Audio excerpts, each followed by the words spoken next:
नमस्कार। मैं डॉक्टर सौम्या गुप्ता आप सभी का अपने YouTube channel healthy choice Ayurveda में स्वागत करती हूँ।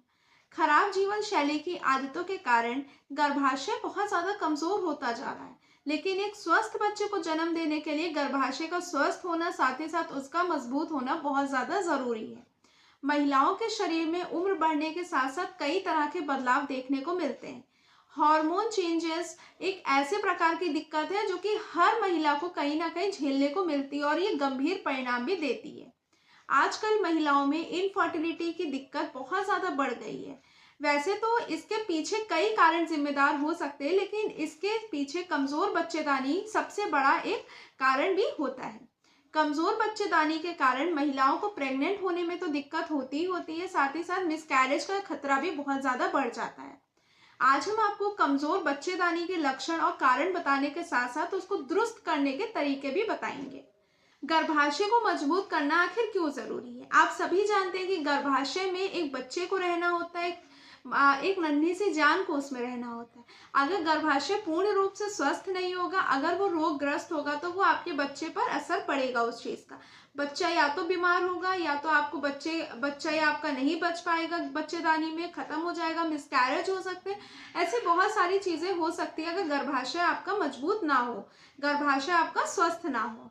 एक बार जब एग एंडोमेट्रियम में जाके इम्प्लांट होता है, जब वहां पे जाके वो अपना जगह बना लेता है, तो गर्भाशय की ब्लड वेसल्स उसको पोषण करना शुरू कर देती हैं और इसके बाद वो एक भ्रूण में कन्वर्ट होता है, एक बच्चे में कन्वर्ट होता है।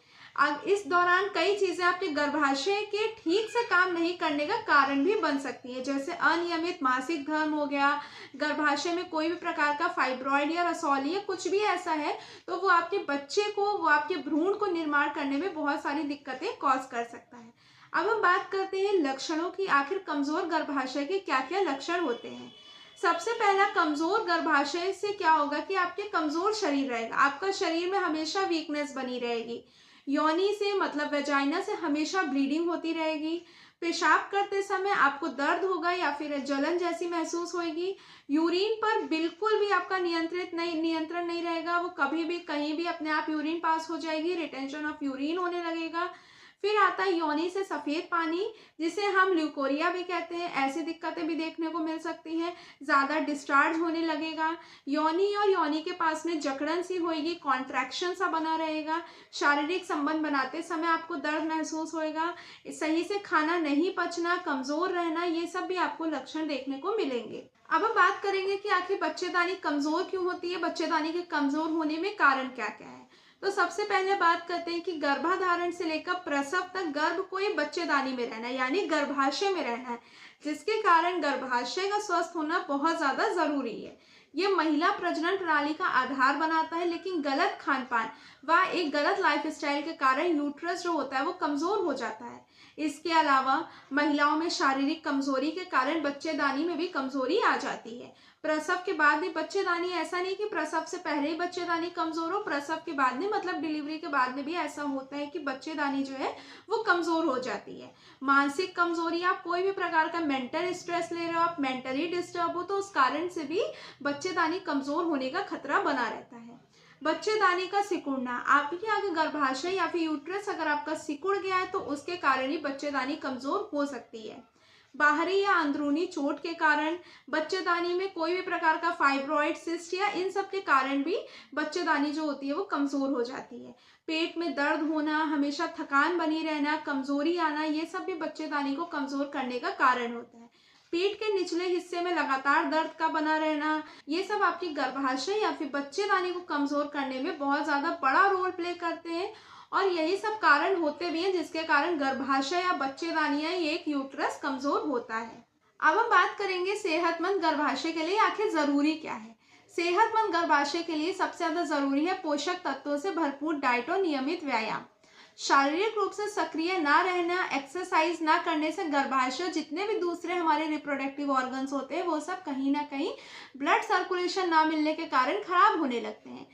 फिजिकल अनएक्टिव होने के कारण गर्भाशय के जितने मसल्स हैं, लिगामेंट्स हैं, मांसपेशियां, वो सब कमजोर हो जाती हैं। इसलिए आपको ध्यान रखना चाहिए कि रोजाना 30 मिनट तक व्यायाम करें या पैदल चलें। योगा, प्राणायाम, एक्सरसाइज, ये सब गर्भाशय की मांसपेशियों को लचीला और शक्तिशाली बनाने में बहुत ज़्यादा कारगर होती हैं। इसके अलावा पौष्टिक और संतुलित भोजन लें, तनाव ना पालें, नियमित रूप से गायनेकोलॉजिस्ट के पास जाएं और स्क्रीनिंग कराते रहें ताकि बीमारी गंभीर होने से पहले ही उसका उपचार किया जा सके। अब हम बात करेंगे कुछ डाइट की, कुछ टिप्स मैं आपको बताऊंगी जिनको आप फॉलो कर सकते हो अगर आप अपना गर्भाशय को मजबूत रखना चाहते हो। सबसे पहले आता है फाइबर। आपकी डाइट में अधिक से अधिक फाइबर युक्त होना चाहिए, जैसे ब्रोकली हो गया, फल हो गए, ओट्स हो गए, नट्स हो गए, पालक हो गई, बीन्स हो गए, एवोकाडो हो गए, इन सब का बहुत अधिक मात्रा में सेवन करें। एक्सपर्ट्स के मुताबिक कहा जाए तो महिलाओं को रोजाना 25 ग्राम फाइबर लेना चाहिए, जबकि 50 साल से अधिक जो उम्र की औरतें हैं उनको 21 ग्राम फाइबर की बहुत ज़्यादा ज़रूरत होती है। सेकंड है कि सब्जियां खाएं। अपनी डाइट में ज़्यादा से ज़्यादा ऑर्गेनिक हरी पत्तियों को शामिल करने वाली सब्जियों का इस्तेमाल करें। रोज़ाना इसका सेवन करने से आपके बच्चेदानी भी बहुत ज़्यादा मजबूत होएगी। थर्ड आता है विटामिन से युक्त फल का सेवन करें। अगर यूट्रस में कोई भी समस्या है तो आप विटामिन सी का सेवन करें। इससे एक तो आपके बच्चेदानी जो है वो मजबूत होएगी, साथ ही कैंसर जैसी समस्याओं से भी ये आपको दूर रखेगा। इन फलों में विटामिन होता है।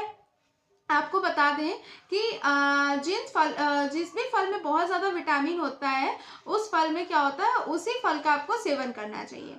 जैसे कि अमरूद हो गया, संतरा हो गया, नींबू हो गया, पपीता हो गया इत्यादि ऐसे फलों का सेवन करें जिसमें अच्छी मात्रा में विटामिन सी जैसी विटामिन पाई जाती है। अब आता है डेयरी प्रोडक्ट्स। अगर आप अपने खान पान की चीज़ों में लगातार दही हो गया, पनीर हो गया, दूध हो गया, इन सब का सेवन करेंगे तो गर्भाशय और ओवरी आपकी दोनों स्वस्थ रहेंगी। इसके अलावा इनमें कैल्शियम और विटामिन भी पाए जाते हैं जो गर्भाशय व फाइब्रॉइड्स को दूर करते हैं। मतलब गर्भाशय में जो भी आपका फाइब्रॉइड है, जो भी आपकी दिक्कत है, वो आपको उन सब चीज़ों से दूर रखेगा आपके डेयरी प्रोडक्ट्स। उसके बाद आता है green tea. Green tea antioxidant गुणों से भरपूर होता है जिससे ना सिर्फ यूट्रस मजबूत होता है बल्कि इससे आप कई समस्याओं से भी बचे रहते हैं। फिर आता है मछली। मछली में ओमेगा 3 फैटी एसिड्स होता है जो एक स्त्रियों के लिए बहुत ज़्यादा इम्पॉर्टेंट होता है क्योंकि ये प्रोस्टाग्लैंडिन जैसे हार्मोन्स को निर्माण करता है जो कि गर्भाशय संकुचन के लिए बहुत ज़्यादा जिम्मेदार होते हैं। फिर आता है कैस्टर ऑयल। इसमें मौजूद रिकोनोलिक एसिड होता है जो कि क्या करता है, ओवरी में बनने वाले सिस्ट हो गए, गर्भाशय के फाइब्रॉइड हो गए, इन सबको ठीक करता है, साथ ही साथ शरीर के इम्यून सिस्टम को भी बनाए रखता है और मजबूत करता है। फिर आता है बेरी। बेरी में एंटीऑक्सीडेंट पाए जाते हैं जो कि ओवरी के फ्री रेडिकल से बचाने में बहुत ज़्यादा जिम्मेदार होते हैं। ये ओवरी और गर्भाशय के बहुत सारी दिक्कतों को सही करता है। इसको आप अपने डाइट में एज अ सैलेड भी यूज़ कर सकते हो। सैलेड के रूप में भी आप इसको अपने डाइट में शामिल कर सकते हो।